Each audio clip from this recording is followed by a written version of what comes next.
Thanks, Alicia. Well, welcome all, and just want to say Merry Christmas. And, for those of you that have not joined us in the past, we do these on a monthly basis. We've been doing these for quite a few months now, and typically what they are is they're a teaching moment, and then we open it up for discussion. We share thoughts, we share ideas, but for me, really, one of the big things is that we come together as one. One is a ministry, and one really is the church. And as I was thinking about this gathering today and this Christmas season, my mind went to the impact the church is making through this ministry. And as I was driving down the road, I began to think about how many mentors we have serving. We have mentors in over 20 countries, and the tens of thousands of students we are reaching in thousands of facilities across the world. And up until just the other day, and I'd never thought about Crossroads in this way, but we are all part of one of the largest prison ministries in the world. And I thought, oh my goodness, how did that happen? And as I thought about this, the parable of the talents came to mind, and I'm going to read a part of that. It's in Matthew 25, and it starts with verse 14. It says, "Again, it will be like a man going on a journey who called the servants and entrusted his wealth to them. To one he gave 5 bags of gold, to another 2 bags, and to another 1 bag, each according to his ability. Then he went on his journey. The man who had received 5 bags of gold went at once and put his money to work and gained 5 bags more. So also the one with 2 bags of gold gained 2 more. But the man who had received 1 bag went off, dug a hole in the ground, and hid his master's money. After a long time, the master of those servants returned and settled accounts with them. The man who had received 5 bags of gold brought the other 5. 'Master,' he said, 'you entrusted me with 5 bags of gold. See, I have gained 5 bags more.' His master replied, 'Well done, good and faithful servant. You have been faithful with a few things. I will put you in charge of many things. Come and..."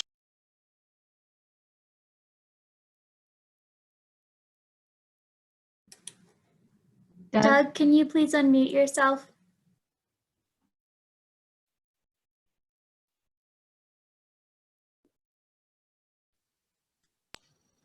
How long have I been unmuted? Just 2 seconds. Oh, okay. Thank goodness. All right. So let me see where is I? Okay. So the man with 2 bags of gold also came. 'Master,' he said, 'you entrusted me with 2 bags of gold. See, I have gained 2 more.' His master replied, 'Well done, good and faithful servant. You have been faithful with a few things. I will put you in charge of many things. Come and share your master's happiness.'" Well, we know the rest of the story, and we know that the man who had hid his 1 bag of gold did not have those words come to him. So in thinking about this, I thought about us. I said, we are not hiding what has been given to us. Each of you are investing into men and women who are incarcerated. You are sharing your time and your heart. You are sharing mercy, grace, and truth. You are sharing the gifts given to you. You are investing your salvation into others as you share what Christ means to you. Each of you are investing the 5 bags of gold or the 2 bags of gold that were given to you. You are not hiding them for safekeeping until the master returns.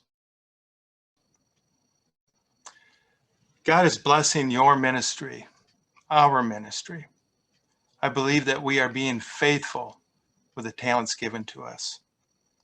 And with this, we should be looking with expectation that those we are invested in will grab hold and in turn take the talents given to them and invest them in others to become leaders within the prisons, leaders within the churches that we belong to, leaders within their families, leaders within our communities. And as a former Crossroads student, I say thank you for investing in me.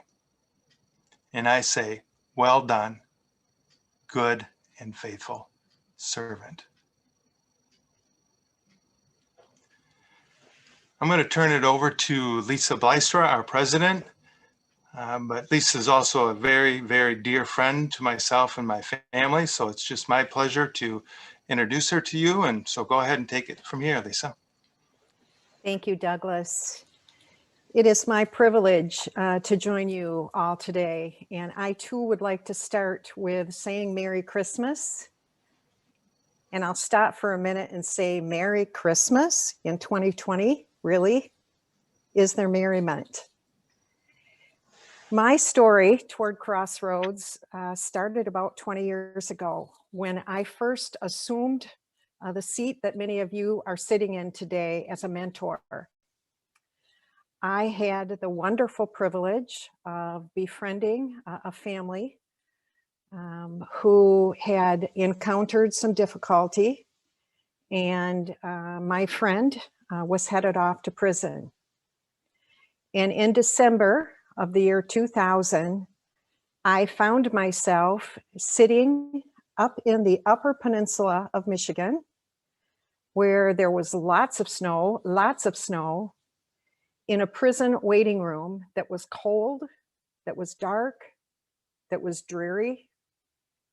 And I was having trouble finding the merriment of the Christmas season. What would happen next is I would have opportunity to spend a short period of time with my friend in a visiting room. And for the first time, in a very unexpected way, I met Jesus there. The words that I had brought, which were few, in many ways were spoken as a way to mend a broken heart. As I looked around the room and I saw so many men that were poor in spirit, I was reminded that Jesus enters into the space where people are poor in spirit, where they are broken, and he brings peace and he brings a healing balm. And that would be the beginning of my journey of understanding that if I wanted to experience the fullness of joy that God desired for me, I would have to join him in his work in the margins of society. As I left prison that day, I'd like to tell you I had a huge smile on my face. I didn't. I rode back on a long journey with my friend's wife, and we had uncontrollable tears rolling down our cheeks. And yet when I look back on that time, it was a holy moment. And there was joy that could not be contained, that would continue to this day. When I think about Christmas, and I think about how Jesus, our Savior and our King, entered this world, isn't it interesting that he would enter by his Father's plan as a lowly little baby born to an unwed teenage mother in a place that was not fitting for a king, but in a manger surrounded by animals. And not only was Jesus born into the margins of society, surrounded by, I'm assuming, all kinds of chatter and gossip, he chose to live there and dwell there. I love the story of Jesus going into the temple as a young boy, in rolling out the scroll, in proclaiming the mission statement that God had given to him, that included preaching good news to the poor, binding up the brokenhearted, proclaiming freedom for the captives, and release from darkness for the prisoners. And isn't that in many ways where you find yourselves today? You have chosen to join Jesus on his mission in the margins of society. So yes, there is merriment in Christmas.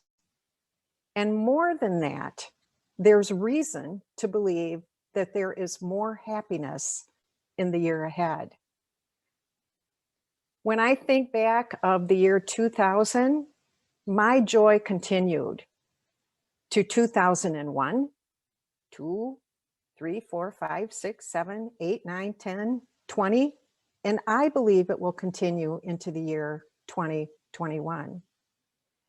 And what I have seen is, yes, God gave me a bag of talents, and he called on me to use those talents for his greater glory.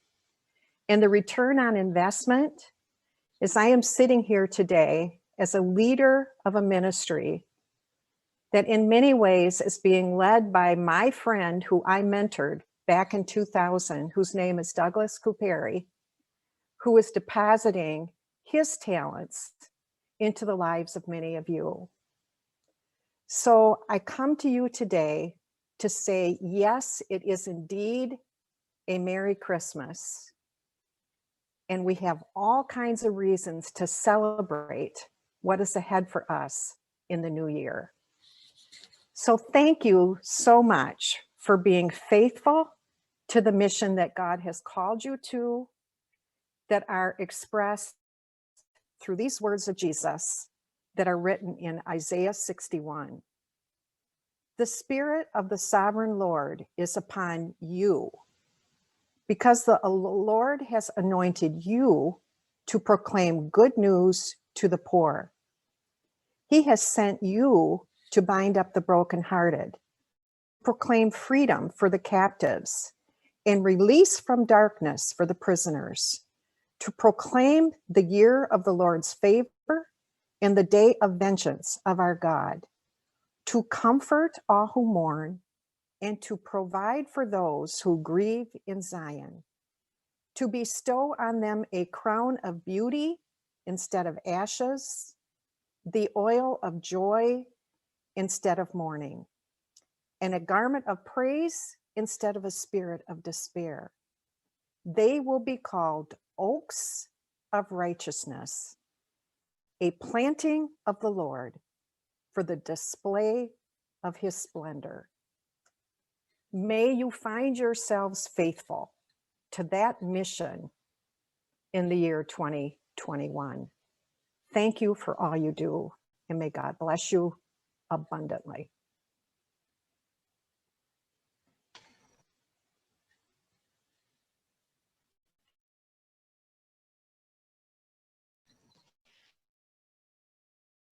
See, almost we cry.